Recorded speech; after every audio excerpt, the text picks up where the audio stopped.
Hi friends, ముందుగా అందరికీ దేవి నవరాత్రుల శుభాకాంక్షలు. మొదటి రోజు శ్రీ బాల త్రిపుర సుందరి దేవి అవతారంలో అమ్మవారి దర్శనం ఇస్తారు. ఈరోజు కట్టె పొంగలి ప్రసాదంలాగా పెడతాము. ప్రెషర్ కుక్కర్లో 1/2 కప్పు రైస్, 1/2 కప్పు పెసరపప్పు వేసుకొని 2 టైమ్స్ వాటర్తో వాష్ చేసుకొని 3 కప్స్ వాటర్ వేసుకోవాలి. తర్వాత మిరియాలు, సాల్ట్ వేసుకొని 3 విజిల్స్ వచ్చేంత వరకు ఉడికించుకోవాలి.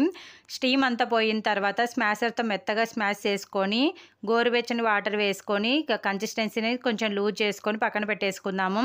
తాలింపు కోసం నెయ్యి కానీ ఆయిల్ కానీ వేసుకొని జీలకర్ర, ఆవాలు, చిన్నగా కట్ చేసుకున్న అల్లం ముక్కలు, పచ్చిమిర్చి ముక్కలు వేసుకొని వేగిన తర్వాత పసుపు, కరివేపాకు, ఎండుమిర్చి, జీడిపప్పులు వేయించుకొని తాలింపు వేయించుకోవాలి. ఫైనల్గా 1/2 టేబుల్ స్పూన్ మిరియాల పొడి వేసుకొని ఈ తాలింపు అంతా కట్టె పొంగల్లో వేసేసుకొని అమ్మవారికి నైవేద్యంలాగా సమర్పించవచ్చు. ఈ నవరాత్రులలో 9 రోజులు 9 ప్రసాదాలు ఎలా చేసుకోవాలనేది మన ఛానల్లో లాంగ్ వీడియో ఉంది. కింద టైటిల్ దగ్గర లింక్ ఇస్తాను. ఇంట్రెస్ట్ ఉన్న వాళ్ళు ఒకసారి చూడండి. మీకు ఈ వీడియో నచ్చినట్లయితే లైక్